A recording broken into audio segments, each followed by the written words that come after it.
There we go. Hello. How Hi. are you? I'm great. How are you? I'm great. It's good to be here. Good to connect with you. Good. Good to meet you as well. So you can hear me fine. There's no echoes in the background or Uh, anything. just a slight echo, but not really. Can you Okay. hear me okay? Yeah. Yeah. Yeah. Yeah.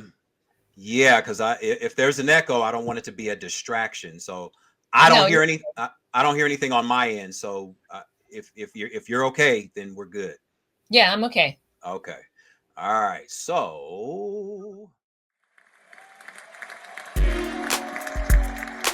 take your mind into the wonderful world of physical, emotional, psychological, and spiritual wellness. Ladies and gentlemen, welcome to the Kinetic Hour. Conversations with you and guests. With your host, Kenan Wesley Mason.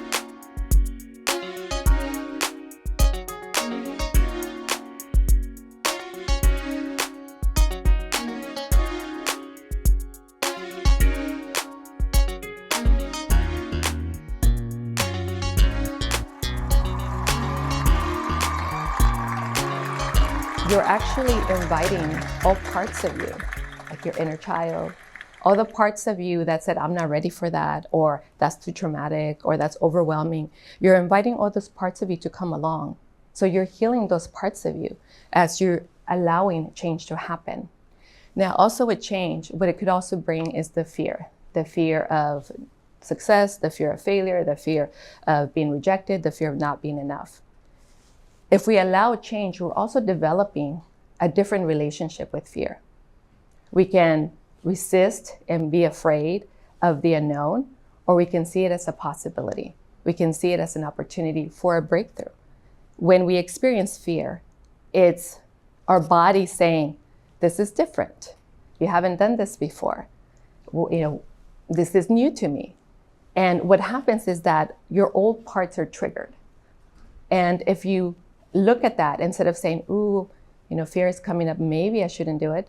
If you look at that, interesting, this is an opportunity for me to grow. This is an opportunity for me to expand. This is an opportunity for me to up level.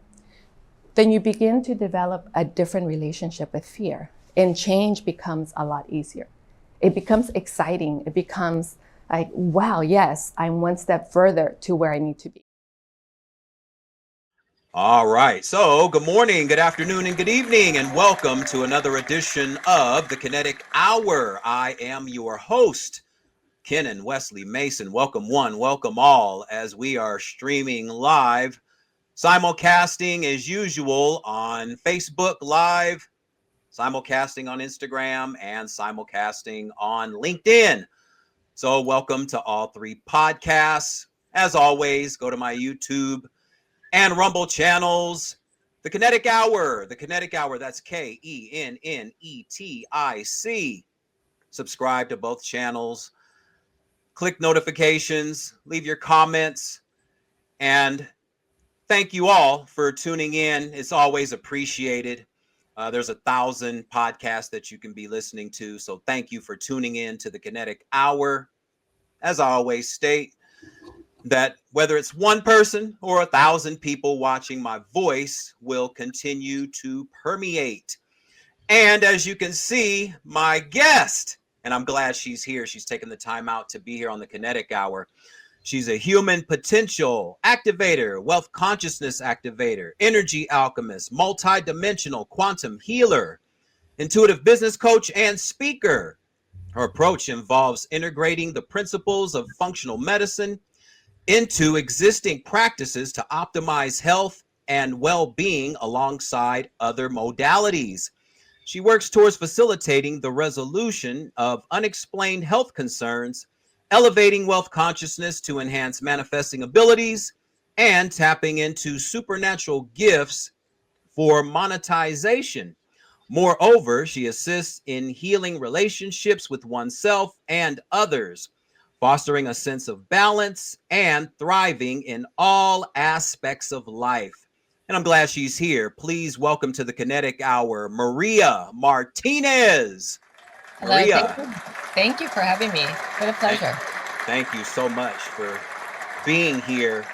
And I have so many notes here, and I know you wanted to focus on a few things here today, and maybe we can get to a few other things as well. But the first thing, um, because you have such a vast layer of practices, um, how did you get into the fields that you're into? How did you get into all of your multidimensional practices?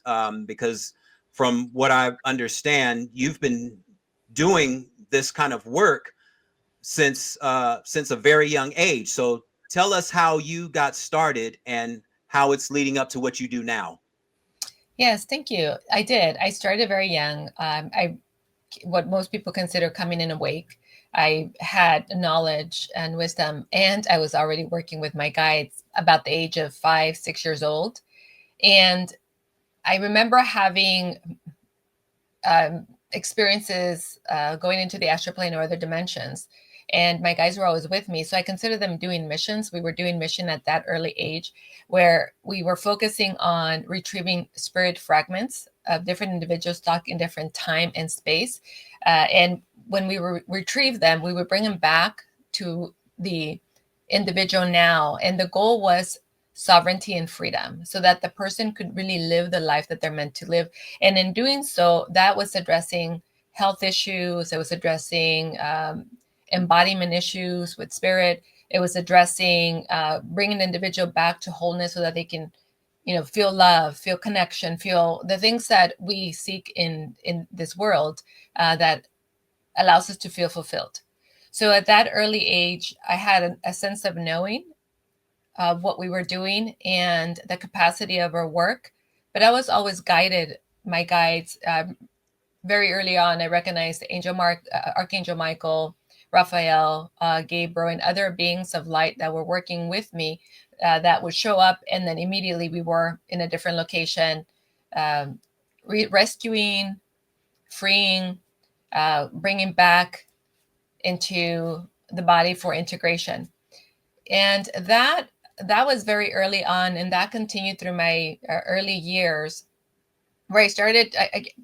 The beings that I was working with sort of expanded from the ones that felt like they were very familiar to me, like the archangels and other guides, to other beings that started kind of showing up, and we would do short missions or short work together, and then others would come in. So I met different beings along the way that were teaching me the work through having me do the work and offering me the resources. I remember, so this is just one example.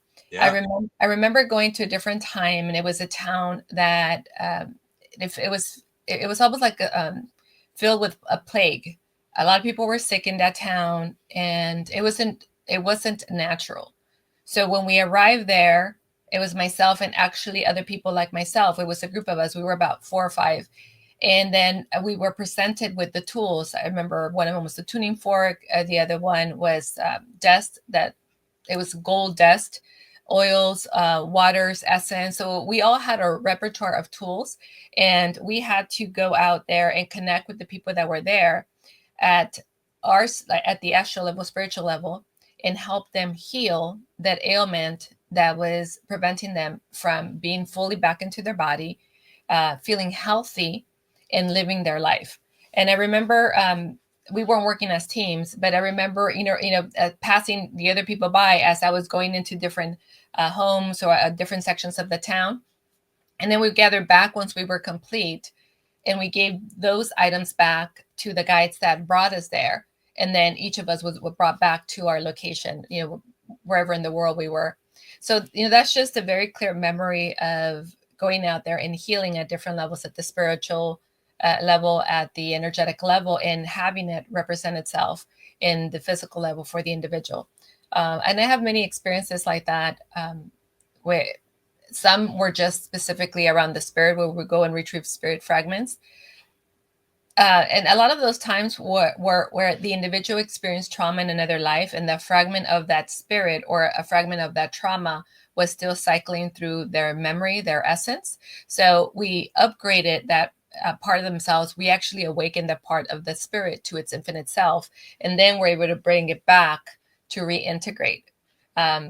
This sort of brought me into my multidimensional approach, because I realized that we were not just spirit, we were not just energy, we were not just the body, that there were different parts of ourselves, the mental, the emotional, the energetic, the physical, and spirit and soul, which I see different.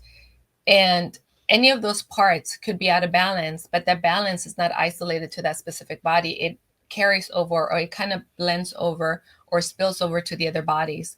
And then once we get to the root cause where it is in the specific body, then we can upgrade that part of the body, and then upgrade all the other multidimensional bodies, restoring health, restoring freedom, restoring sovereignty, restoring that sense of self, that reconnection with self, source, and universe, and the embodiment of the spirit, which creates the person feeling more fulfilled, accessing their free will, and being on purpose, to do what they came here to do, to live their lives. Mm-hmm. So that on purpose. Yes, on purpose. So that work again started very early on, but in that realization, how we were multidimensional, that started to evolve, where I started working with the soul and I started working with the mental body. Other modalities that I brought in were NLP, hypnotherapy, and then the physical body nutrition, to address the full aspect of who we are, and allow the individual to really feel fulfilled, and to feel like they were in charge of their life, or feel like they're empowered and in charge of their life. And throughout the course of that, I also stepped into my shamanic training. So about the age of 8, I started my initiation because one of our friends recognized, and she was a shaman, recognized that I was doing a lot of work already in the astral plane, that my spirit was already working at these very high levels. So she started initiating me into the work of shamanism. My grandfather was a shaman as well, so it was already part of my lineage. And what she intended to do at that early age, not necessarily so that I can become a shaman at that age, but so that I can have some of the tools, because she knew that at the unconscious level, spiritual level, I was already doing that work. So consciously, she wanted to help me build my confidence, my resilience, my sense of connection with self, my sense of knowing. And that continued through about the age of 18, 19, when I actually started my shamanic training at that time. I went away for college, and being away from my family in a whole different place created a little bit of shock and trauma, which amplified my gifts and abilities, which also opened up lots of portals, which also a lot of beings started coming in to my dorm room, and that became very disruptive. So I remember coming home and telling my mom, this is not really working out for me. I don't really have a mastery over it or control over it. It's just portals open up, beings come in. Some of them are not very pleasant. Some of them don't have good intentions. So I need to have better control of when I open it up, or when I command it, or when I'm in that space, that divine channel. So that's when I started my work with my mentor, who was a shaman. She was from Argentina, and it was really amazing. That was my initial working with other spirits, other beings, moving energy. And that's when I also started working with releasing, healing, and creating witchcraft and black magic. Mm-hmm. Mm-hmm. And just so the viewers are clear, because you mentioned a lot of terminologies that people may not be familiar with. So can you explain what it means to be multidimensional? How do you define that? Yeah, so we all are multidimensional. We are, if you can think about it, you have an ego, but that's a part of yourself. That's a dimension of yourself, because it has consciousness. It can sabotage you. It can act on its own. So there's the ego, there's a part of us that plays the victim, there's the inner child, and those are the lower bodies. The other bodies are the soul. the spirit, the energetic body, the high self. So when I look at an individual and I'm looking for, I don't start with what is wrong. I start with what would you like to have in your life that would be most ideal? What is the greatest vision of your life? So when we start there, then I can see everything that is preventing that individual from having that already. And when that happens, the multidimensional bodies open up or they present themselves, and I can start seeing the different interferences or core wounds or belief systems or stories that each of them is carrying, so that we can release, remove, integrate a new identity or program that's going to allow that person to raise their frequency and match that vision that they desire. Right. Okay. Okay. Yeah. Because since we all are energy and we all vibrate at different frequencies, um, all of us have the opportunity to raise or raise it up to a higher level according to whatever we want in life. Everybody wants something different. Um, Now you also mentioned the terms archangels or ascended masters, which I didn't even know about until maybe 15 years ago. I was looking up a few things, and I saw that there's these kind of ancient spirits, if you will. I don't know if that's the correct definition. Um, Maybe you can explain it better than I can. What are the archangels or the ascended masters? Are they the same? Are they synonymous, or are they different types of beings? Mm-hmm. Well, in my relationship with them, they're different. So ascended masters are beings that maybe were here in a certain lifetime and evolved, like Jesus or Jesus Christ is an ascended master, or Jeshua. Mother Mary is an ascended master. So they have a knowledge, they have a wisdom, and they've moved through their ascension process, or they came in really awake, did the work that as a human being, but they kept that level of consciousness while they were here to bring humanity what teachings they had intended to. Archangels are, they're, you can find them, you can learn about them anywhere really, because they're also in the Bible. But archangels are the highest, along with the seraphims, the highest group of angelic beings that have a purpose. Each of the angels have a purpose, and they are here to help humanity. They're here to help us evolve into who we're here to do. And some of them have missions with us. Some of them have a relationship with us. We work with them before, or we work with them, or we're here to work with them to step into our new as we embody our soul's mission. The archangels, again, and the same with the ascended masters, they have a teaching. They have a way of service that they're here to do. So they have their own purpose as well. And they have their own abilities or what they can help us with. I just had the fortune of working with Archangel Michael very early on. He was always present for me since I can remember, especially with the work that I was doing. Yeah. And then later, when I started the healing work, both Raphael would come in and then Gabriel. Raphael would come in to do a lot of the healing work, especially working with light and especially working with water elements. And Gabriel came in to work with earth and air with me, like sound and tones and all of that. So again, they all have their purpose, they all have their gifts, and they all have a way of working with humanity. Also in the abundance, because as we are restoring ourselves and restoring our essence, then we're expanding ourselves. We're moving from the contraction, from the lack, from the scarcity into the abundance. So again, they've been a big part of my life since I was young. Jeshua as well, Jesus as well, Mother Mary as well, along with other guides. Like my grandfather has been a guide and is still a guide for me. I do want to say that Archangel Michael, my work initially when we were retrieving spirits, were also not necessarily going into battle, but there was sort of a fight. And he was constantly there for me, sort of as a protector.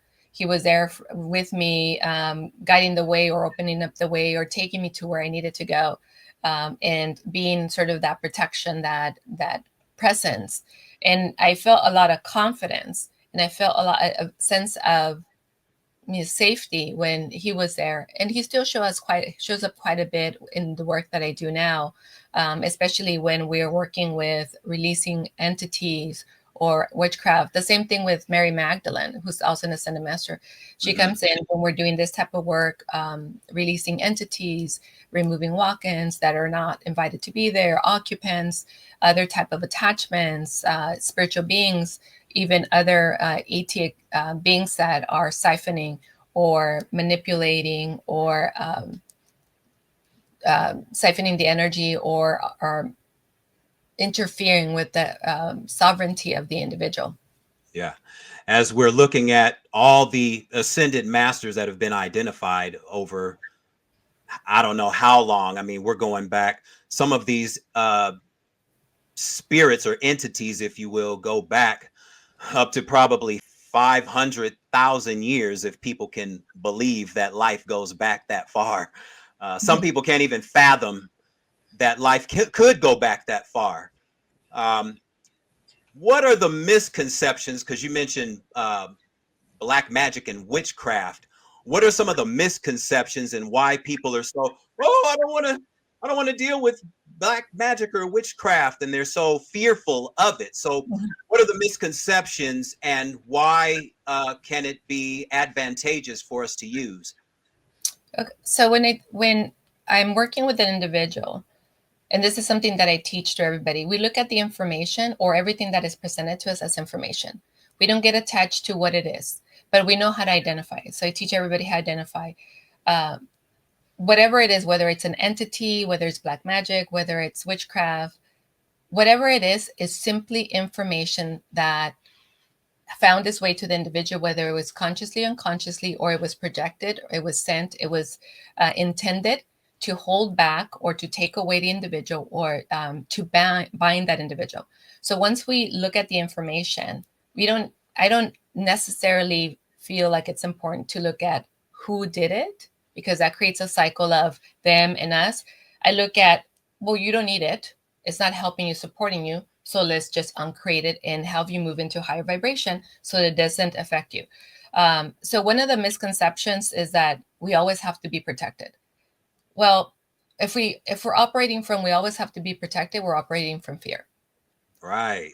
So what we want to do is just focus on our connection with self and source and universe, being the embodiment of that. And that amplifies who we are, amplifies our light.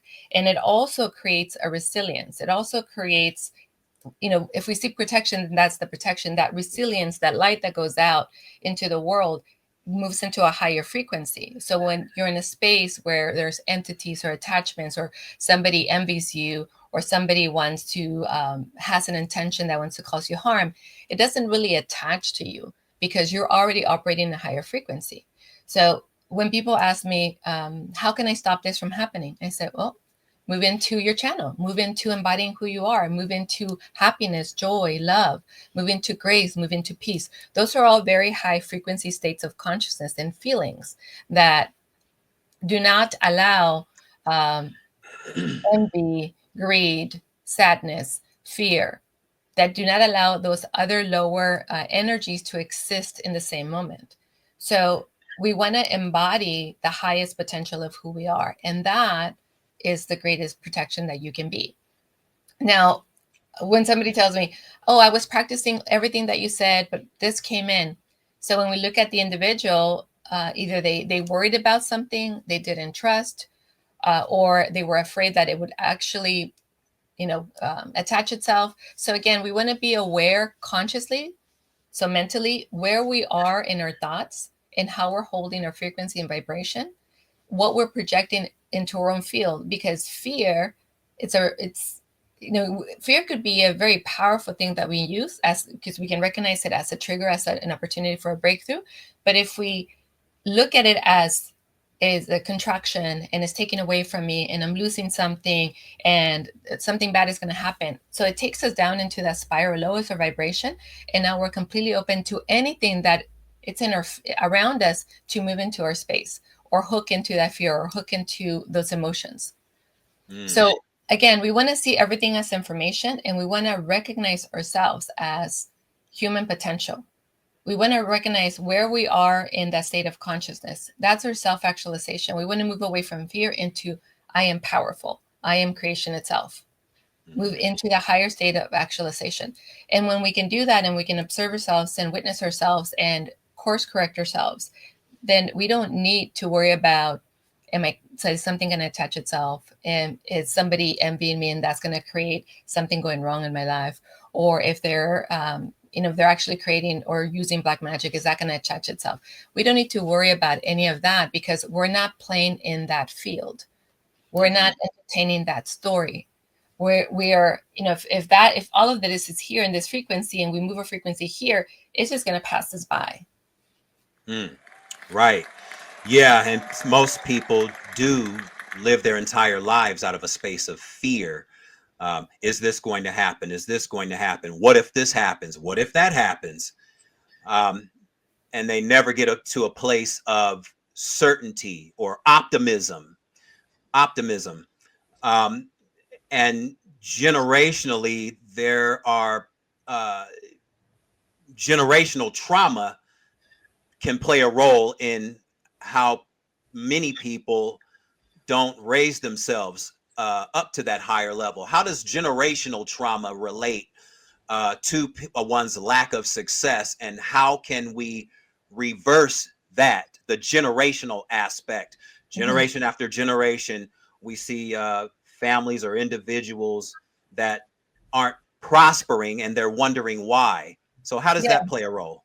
So a couple of things that we want to do when that's happening. First, we want to recognize that pattern and we want to break that pattern. Otherwise, we're living somebody else's story. So if that's happening to us, we're living somebody else's story. We're not living in our life. So you want to remember that we are creation. We're creators. We're co-creating with everything and everyone around us. So again, recognizing that that's not our life and it's not the life that we want to live. And we also want to recognize that I am now awake to this. That means I can break that pattern. I can break that cycle. And then looking at the behaviors that are creating that cycle, looking at the emotional state that is creating that cycle, look at the events around that are creating that cycle, because we want to change all of that. We want to change the way we think about it. Are we expecting it to happen? So we are already projecting it into the future. Are we feeling unworthy and victimized by this? So we are playing the victim. So we're expecting it to happen. Are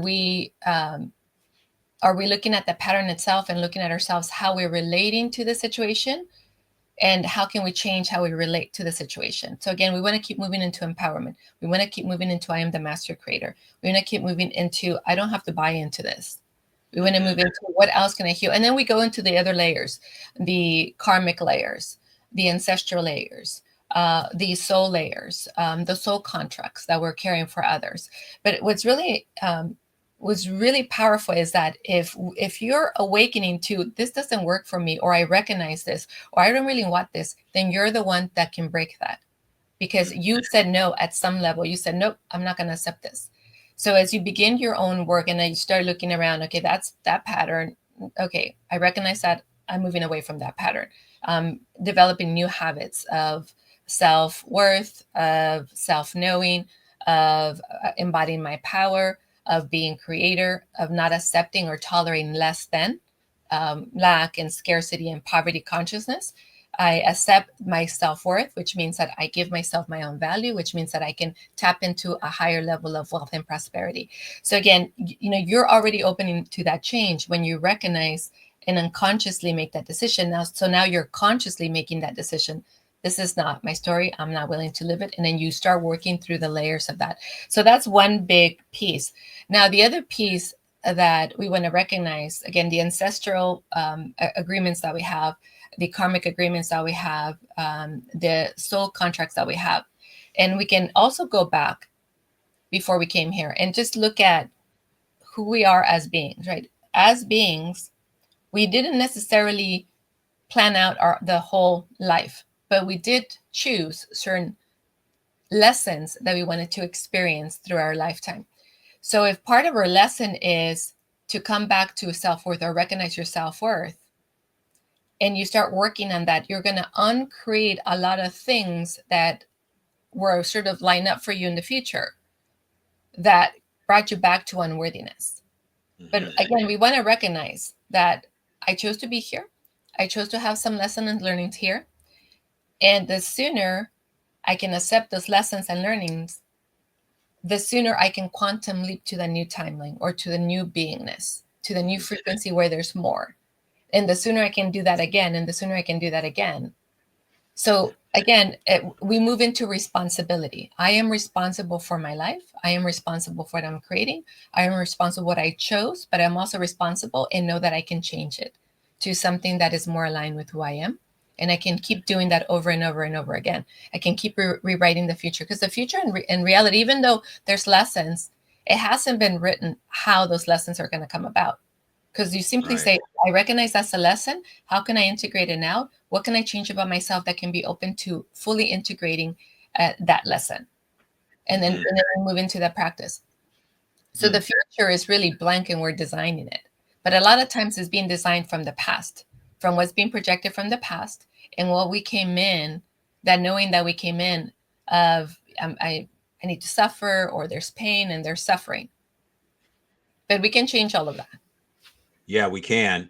We can definitely change anything. You know, if you want things in your life to change, you got to change things in your life. And coming into that self-awareness, yeah, the you can go beyond being the saying that the sky is the limit. I mean, the universe is vast.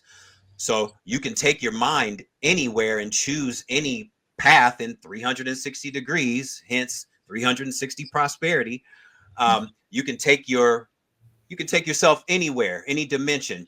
Talk about the power of the words that we use and how we speak about ourselves, and how we can speak ourselves into prosperity, or we can speak ourselves into hardship. Yeah, absolutely.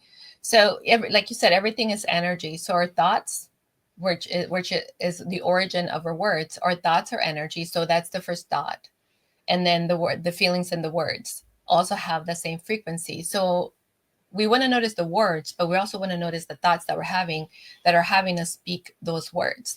And we create with the power of our word, and we create with the beingness, or the frequency that we hold, because we attract things to us, that we bring things in that match the frequency or vibration that we're in. So we create in that way, and then we create by imagining, by the vision. So again, the thoughts are really important, because if our thoughts are limited, if our thoughts are everything's going to go wrong, or what if everything goes wrong, then instead of creating something amazing, we're really constricting what we're creating, that vision of who we are. Right. So we want to recognize, first of all, the thoughts. So we want to be aware, and then we want to catch them. So we're having a negative thought of, I am unworthy. We want to catch it and say, okay, then I choose to be worthy. I choose to be worthy. And it's that choice. I choose to be. I choose to be. I choose to be. I choose to be. Then you're moving yourself into that alignment of I am. I am, because you're also deciding who you are. And then the more you catch these thoughts and the more you change the words that you're using, you're also creating a new identity for yourself. So currently the identity is what it is, and it's creating the environment and creating the reality around you. When you change the identity, when you change the thoughts, when you change the words, and then you're in a new frequency, because all of that expands into a new frequency, then the reality starts to look very different. So I had a conversation today with one of my clients, and she was telling me, I worry. I go, okay, well, feel into the energy of I worry, right? So if you feel into the energy of worry, it's very, very tight. It's like anxiety. It's like panic. It's like something's going to go wrong. And I said, what if every time you worry, you handed it over to the universe, and you said, okay, I can do what I can do, and these are the things I can do now. I don't have all the answers yet, but I know that I'm here to do something really amazing. I'm here to bring this forth, whatever the project is that you're working with. And remember, every idea, you're being guided by source, is coming. It's inspiration. It's divine inspiration. So those ideas are meant to be here, and they're trying to find their way to materialize. So when you recognize this is a beautiful, powerful, amazing idea that wants to materialize itself, and it chose me, then I'll do what I can, and the rest, here you go, source. I know that there's an answer for it. And one of the examples I gave her was that, miracles happen every day. The universe aligns things for you. So right now, you can feel like everything that needs to happen feels very out of my control, very challenging, so big. And it requires money, and it requires time, and it requires all of this. And we can be in that energy of overwhelm. I don't have that. I don't even know how I'm going to get that. Or we can say, okay, I recognize that in this moment, it feels bigger than me. But what if I decided that I can do these steps, and I decided that the answer is out there, the solution is out there, and it's going to find its way to me, and it's going to be even better than I expected. So even by saying that phrase, and we may say that we may need to say that phrase over and over again, but even that phrase is already going from, I can't even feel it, I can't even touch it, it's so way out of my, out of reach, I don't even know if I can make it happen. And once we say, yeah, the solution is there, I don't know it in this moment, but I know it's going to find its way to me, there's a relief that happens. Your energy shifts to possibility, right? When we move into possibility, and then we move into possibility, then we begin to move into infinite possibility. And it becomes a practice. So now that energy begins to shift, where you're now moving into that possibility. Okay, it's going to happen. I don't know how, I don't know where, when, but it's going to happen because I am now in that possibility. And I've seen this many times before where something seems so far out of your reach. And I'll now give you a specific example. Yeah. Somebody was facing something broke down in their house. It was their heater, and it was $8,000. And she was in that stress, and I don't know what I'm going to do. I don't have the money. And the moment she shifted to, okay, well, maybe it's not, maybe I'm amplifying it, and I'm not allowing the solution to come because I'm so worried and I'm so focused on what I don't have, or I don't have the answer. I'm just going to let it go, give it a moment, and then see how the answer shows up. Mm-hmm. Well, when she contacted the people that were going to help her, it was only $1,000. They found a really good deal.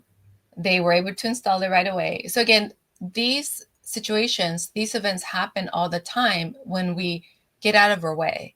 And when we trust in that higher power, the divine source, universe, whatever the God of your understanding is, and we allow us to be in that divine partnership. We allow that support to come through. I mean, I have lots of stories that happen, for me, that it's like, yeah. It was supposed to be this much, but this is what happened. And it's amazing. It's amazing when you just let it go and hand it over. And the result is, oh, it worked for me. It worked in my favor, and it was really easy. It didn't take away. It actually brought me more. Right. The surrendering, or the submitting yourself to the higher source, or trusting. Mm-hmm. Trusting. Most people don't trust themselves in anything. Why don't people trust themselves? I see this all the time. People not trusting. They want certain things, but they don't trust themselves enough to know that it can happen for them. Just like you mentioned about something broke in the house. Oh, it's going to cost this much. But something happened to where they got the best deal, which created the best case scenario. Mm-hmm. So what is it about us to where, as human beings, we're not even trusting our own capabilities? Mm-hmm.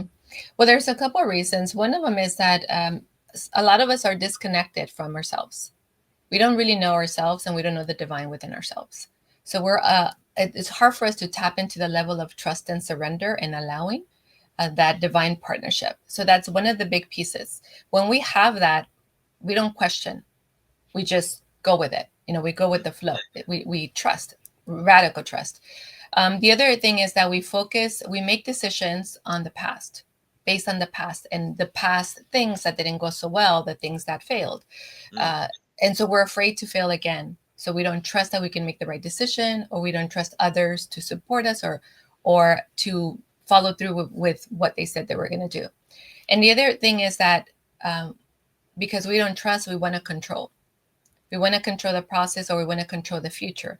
And if we can't control the future, then we hesitate. We feel insecure. Again, we don't trust. But we have all these elements that we can actually work through. We can work through our connection with Source, God, Universe. We can work through letting go of the past and resetting our experiences and forgiving ourselves for what happened in the past. And then also the practice of I am. I trust myself. I am trust. I trust myself. I believe in myself. I am self-belief. So again, that practice of reconnecting back to ourselves really helps us move into that alignment and that surrender. And that is really important for manifesting.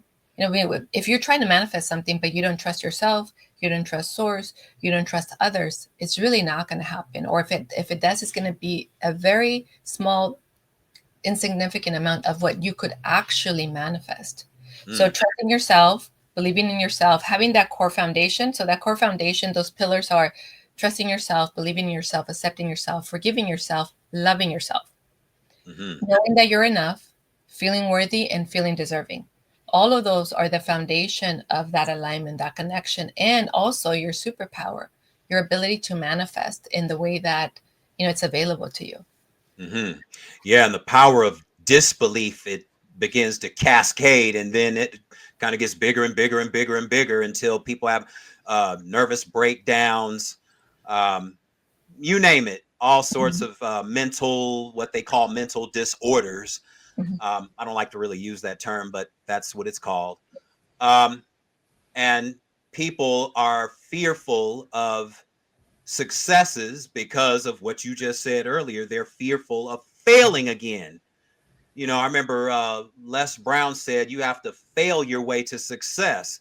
It's okay to make errors in life. That's what we're here for, to learn and have our experiences. And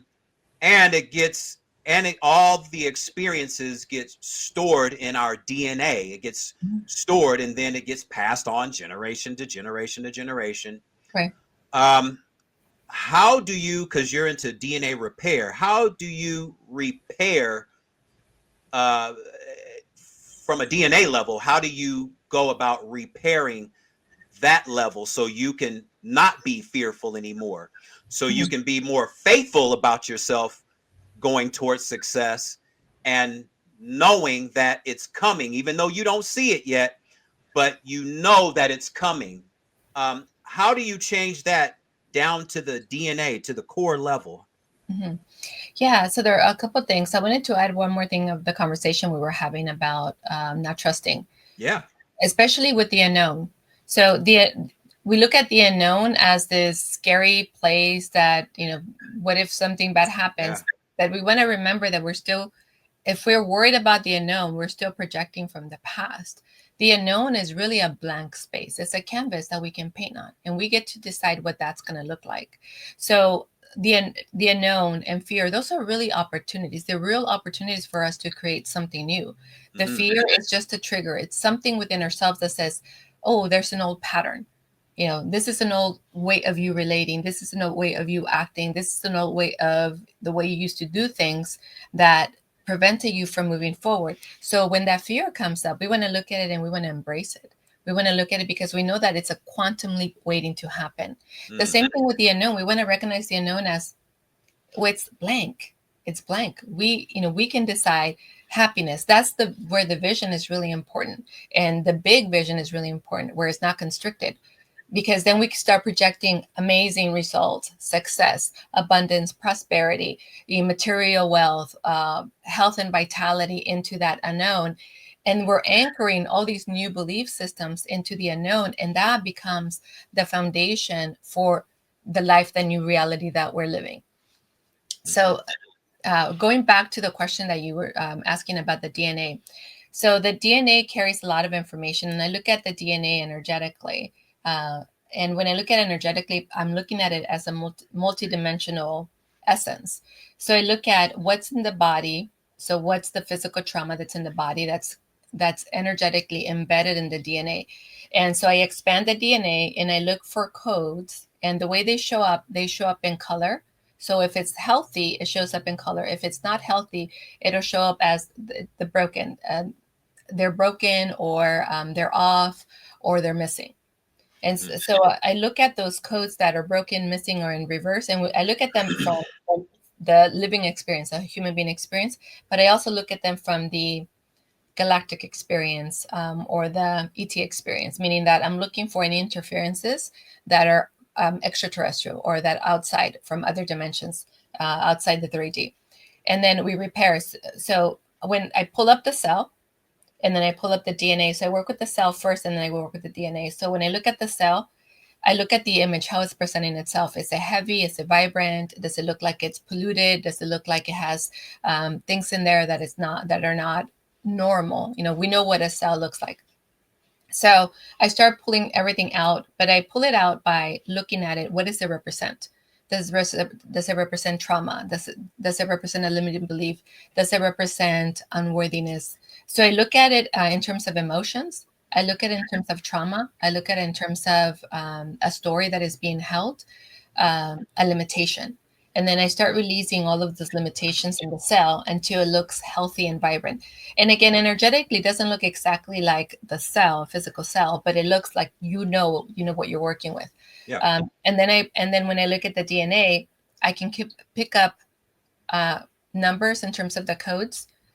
So when I'm looking at the DNA, I'm looking at the little brackets in there that are missing, broken. You repair, a code pulls up, and sometimes it's a number sequence. Sometimes it's a symbol. Sometimes it's an image of what represents that.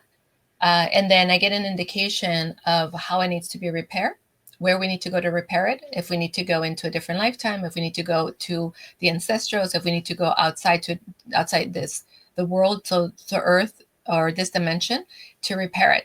And then we bring in the new codes that are now going to be the upgrade, or are the upgrade of the DNA. But again, we release the ancestral trauma, generational trauma, karmic trauma. We release anything connected to disease, disorder. So if we accept it, if we say, "Oh, diabetes runs in my family," at some level we're accepting that, right? Yeah. So we look at what is this person accepting in their DNA as something that it's going to be or may manifest later. And then we pull that out and we clear it. Because again, we don't have to live that life. It's not our life. We can choose something different. And there's a process that we do working with your parents, working with your ancestors, where you can also give them the opportunity to choose something different while you're healing yourself, while you're choosing that next level of you, your highest potential. We invite them to do the same, so that they don't feel like they're being left behind, or they don't feel like you're breaking the promise that you left them. They feel like, oh, I can change this too. And then you can feel, see, experience them elevating themselves to their new higher potential, new beingness as well. Right. Yeah, I've always said that everybody can change their DNA coding based on their thinking and feeling about themselves and how they perceive life, and the world around them, how they perceive themselves, how they perceive others in their specific surrounding, or their circle of influence, friends, co-workers, whatever it is. It all kind of molds and shapes how we navigate through life. There's a couple of things, because you mentioned about DNA, and I want to go to functional medicine. How does what is functional medicine first, and how can we utilize it to change either our DNA codes or take our vibration to a higher level? Yeah. So I work with function and diagnostic function and nutrition. So what it is the function of the body and finding the imbalance in the body, but finding the root cause of it, where that imbalance is in the body. And that could be genetic, or that could be based on your environment. That could be based on the lifestyle that you're taking. That could be based on things that you're ingested, like chemicals or processed food, or different things. And then once we find that a root, then we can move to either detoxifying it, repairing it, or supplementing the environment, the tissue, to clear it out. So, both at the DNA level, it's like a cleanse, a detox. And so we do the same with that approach. So my overall approach is at all levels. So we do the mental, shifting into the self-love, the self-awareness that this is now I'm a healthy being, and this is how a healthy being embodies that, and these are the actions and behaviors. So now we move into what is the plan, and that is the lifestyle change, the routine, the nutrition, what is the imbalance in. So we do some diagnostic tests to do that, and I use sort of my medical intuition as well to tune in. But I like for people to have the proof. So a lot of times we go and do the diagnostic test, and then we come up with a plan. And again, that plan could be at different levels. And I look at the systems as well. So it's in the nervous system, is it in the endocrine system? And then we go into the organs themselves, and then we go into the specific area. And again, we look at, is it generational? Is it something that is just from the environment? Is it, and we create the plan based on that, but we incorporated everything. We incorporate the energetic, we incorporate the mental, the emotional, we incorporate the physical, also the movement, whether it's exercise or just any other type of movement, to create that holistic approach to healing. Got it. And I want to go a little deeper into the physical part of the body, but first I want to, because the buzzword that we've been hearing so much about is mental health, this, mental health, that. Everything is about mental health, and people are so misdiagnosed with all the disorders, whether you're have multiple personality disorder or borderline personality, general anxiety disorder, and manic depression, major depression, bipolar 1, bipolar 2, all of these different clinical diagnoses. If someone comes to you specifically and says, yeah, my psychiatrist diagnosed me with having multiple personality or borderline personality, coming to you, can that be altered or reversed to where they don't have to make those claims anymore? Because the moment that we accept that diagnosis, it changes the chemistry in our brain. Mm-hmm. So how can can something like what you do change that? Yes, and in many situations, and many of my clients, it's something that we work through and change that identity, that perception, and that beingness. So first of all, I want to say that the people that I tend to work with are people that are, they recognize an imbalance, and many times they've been to the medical community already, and they're on a program. We keep them on the program until their doctor says they're ready to move on, or they make that decision with their doctor. But what I look at, so since they're already in a program, I look at, well, let's go back.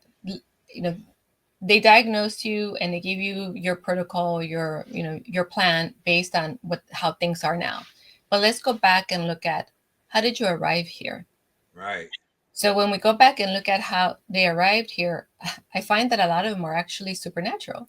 Their gifts became activated, especially around the teen years, which is a lot where they were having a lot of the hallucinations, or not necessarily that was the interpretation, but actually they begin to hear spirit, or they begin to see beyond the veil, or they begin to experience energy around them. But the interpretation was either bipolar or schizophrenia or something like that. So I go back to, when did this start, and what was, let's look at that initial, not necessarily the root cause, but the experience of that. And when we can go back and look at the trauma that triggered it, once we clear the trauma and they're able to accept who they are and work with boundaries, and then decide who they're going to be, and bring themselves back and integrate, especially their spirit, back into their bodies, then they don't hear the voices anymore. And when we move, entities that have attached themselves to the individual. So that's where I work from. I work from what the medical community doesn't really look at. Let's look at this, because I mean that's what I've been doing for so many years. And when we are able to get a hold of that and clear it and allow the individual to be in their body and be the authority in their body and have that power of creation within themselves, a lot of those symptoms are no longer there. A lot of what was diagnosed as something else, it's, oh, I'm gifted. I'm clairvoyant, or I am clairsentient, or I am clairaudient. So we realized that it was their supernatural abilities waking up. Okay.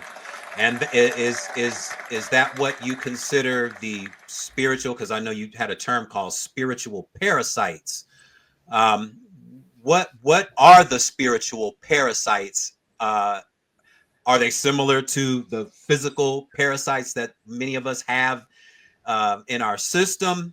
And how can we rid ourselves of them? Yeah, well, they could be similar, Okay. but they're present themselves in the spiritual realm or in the energetic realm. But a lot of times the spiritual parasites are entity attachments, and they could look like a parasite. They could look like a demonic being. They could look like a ghost type spirit that come into the space of an individual. And especially in that age, in that transition, this is where I see it a lot. I see it in the teenage, especially when they go, their body's changing, all the chemicals are changing.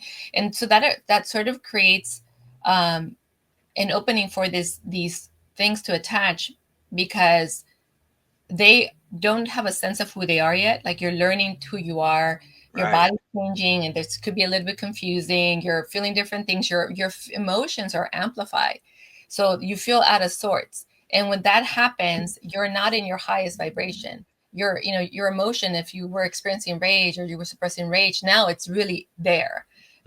All of those could be misunderstood, but again, those create openings for these other things beyond the veil, or beyond this world, that can find their way and embed themselves in the individuals and create the miasms, create the suicidal tendencies or thoughts, create the fears, amplify the fears. They can come in and really take over the body, because if that person doesn't understand what's happening, either they go into fear, they go into hiding, or the spirit completely leads to the body. So now that body is vacant, and you have walk-ins coming in, you have occupants taking over, you have other types of beings attaching and siphoning the life force out of that individual. Okay. Yeah. And because some people, when they feel like life isn't going their way, they'll start to become angry at themselves, or they become angry at the world, and start playing the blame game. Such and such did this to me, such and such did that to me. Is anger because a lot of people say they've gone to anger management classes and things of this nature. Is anger a bad emotion, or can we use anger to our advantage? We can definitely use anger to our advantage. Anger is a fuel, it's a fire that can transform and transmute. So we can use it to our advantage to create things or to heal certain things. But let me go back to your question, when somebody feels like life is not working their way and they start playing the blame game. So what's happening is they're moving out of taking responsibility, because we create everything in our reality. Whether we're doing it consciously or unconsciously, or whether we decided we were going to have some type of experience that way. So when we take responsibility for that, then our world begins to look different. We stop playing the victim. But it does take a great deal of emotional intelligence to do that, or a choice to do that, or a choice to no longer be the victim of life and start moving into a place where we're creating, where we're deciding, where we're no longer tolerating life not working for us. And when we experience that anger is an expression of, I'm not in control, right? I'm not in control of what's happening, or I'm not able to control my outcome. I'm not able to control what I'm trying to manifest. It's not working. And then that anger at some point turns into depression. Right. And hope. Yeah. So we want to be aware of our feelings, and we want to manage our feelings. We want to experience them, but without letting them take over our life. We want to experience anger, we want to experience joy, we want to experience that. That's part of the human experience. Yeah. But we want to be aware, or we want to recognize when we're going into that spiral where we're no longer in charge, when we're no longer creating to a highest ability or to our highest timeline. Mm-hmm. And then we want to work through that. So that's self-reflection. So if we feel like, somebody wronged me, right? Well, okay, so what was your participation? That doesn't mean it was right, but what was your participation in that? And then how can we move beyond that, whether it's through forgiveness, whether it's through negotiation, whether it's through collaboration? How can we move beyond that so that you're no longer living in that somebody wronged me? Right? Yeah, because so many people try to avoid their true emotions, whatever they're feeling, if it's sorrow, anger, they try to not express it, and it gets bottled up, and it starts to condense and contract, and then people start to feel it internally, and if it lingers long enough, it can start to create physical ailments within us, and then we get so many illness diagnoses. What do you see that are some of the what do you see as some of the bigger physical health ailments today? And how, because you mentioned diabetes and a couple of other things. As far as the physical body is concerned, because we've talked about the etheric part of ourselves. Let's go more to the flesh and bone. Physically, what do you see are some of the more some of the health matters that we should be more concerned with, and how can we best remedy them? Yeah, well, I would say that when we look at some of the most common ones, diabetes is definitely one of them. More and more, I see more cancer. It's like a flare-up of cancer. Cardiovascular health is another one. Inflammation is another one that I've been noticing quite a bit. And then also cellular oxidation, so cellular death.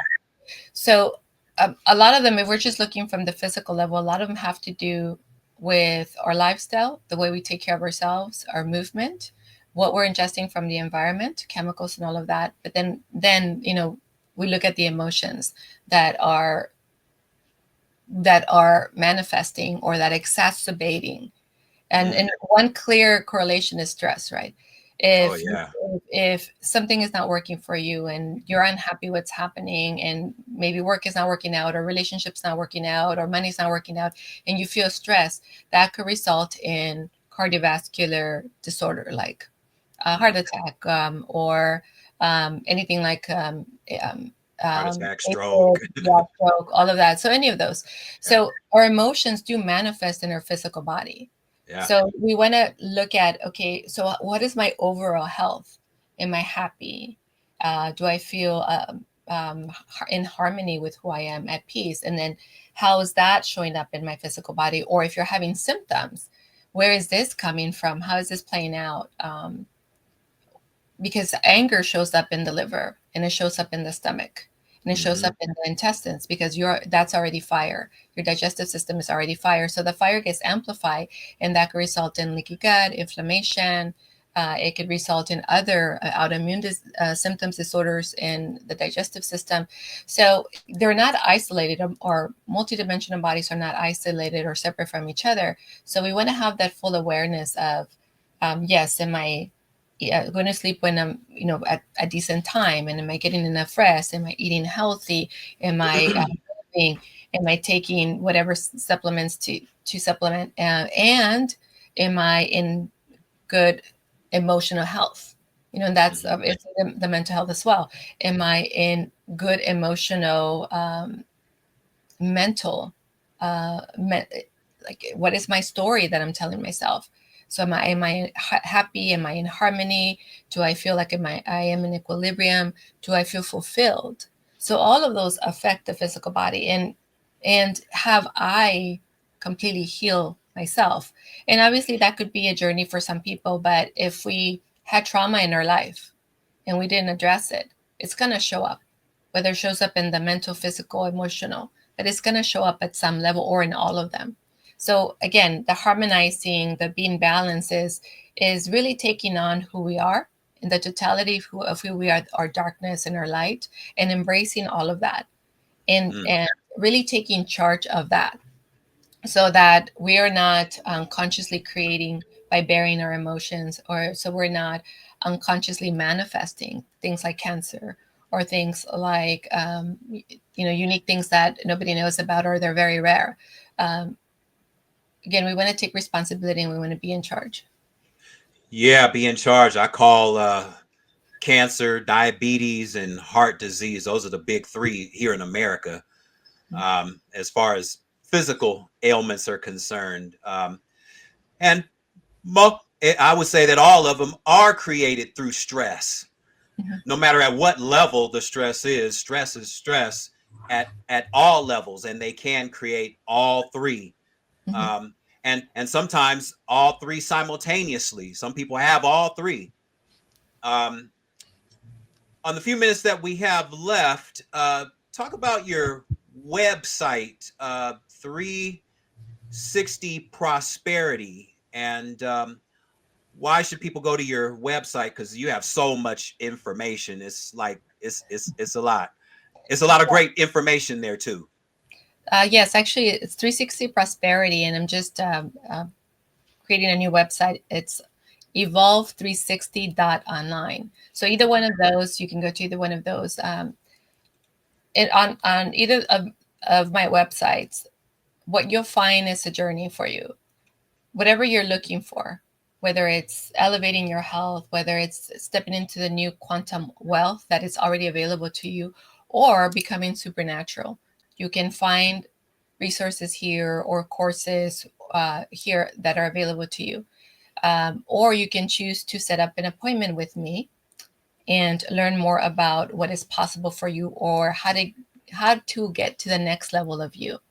And I do that in one-on-one sessions. So this is the individual sessions, or in the group sessions, or in the courses. My mission is to help you live your greatest fulfilled life, to be free, to be the master of your destiny, to embody your free will and your powerful will to design the life that you deserve, and to do it very gracefully, very easy, having it all without sacrificing your health or your wealth or your love, your relationships. For you to know that you are the creator and that you're in divine partnership with creation itself, and that you have the ability to manifest a reality, a life that is meant for you. And it is very available to you and is very attainable for you. So that is my mission. And to help you achieve that, I have all these different trainings and modalities and natural gifts that we do in your sessions or in the group environment that really support you attaining, reaching those goals, having those results for your life. Yeah, I like that. And you, and I did kind of go over, which is why I have so many notes here, because I went through a whole bunch of sections that we haven't even touched on. So you'll have to come back later down the road so we can kind of go a little deeper into, because you had a lot of stuff. Maria, I just want to thank you for taking the time out to be my guest here on the Kinetic Hour. Tell the people how they can find you. Thank you. It's my pleasure, and lovely conversation. Great information for everybody to step into their empowerment and really own their life. Absolutely. You can find me on 360 Prosperity. There's also a discovery call that you can do either on evolve360.online or on 360 Prosperity. If you have questions or not sure what direction for you is next, or if you do know what's next for you but not sure how to get there, you can also find me on social media. 360 Prosperity, Instagram, TikTok, also YouTube and Facebook, 360 Prosperity. 360 Prosperity. Everybody, check her out. She's doing a lot of great work, uh, very knowledgeable on a more deeper aspect of life that, most people aren't aware that even exists. When you talk about spirit or um, archangels or ascended masters, most people don't understand that language because it is a different language. And so I just wanted to make sure that we got a kind of a clear understanding Mhm. of what this language is and how we can kind of learn the language, just like learning Spanish or learning French. It's a different language that we can tap into to make ourselves better. So definitely check Maria Martinez out. Maria, I want to thank you so much. And definitely come back because next time, I want to go into wealth consciousness and more of the how we can create more successes materially and monetarily as well, because so many people have a wealth, think of wealth or money in a more scarcity kind Mhm. of aspect.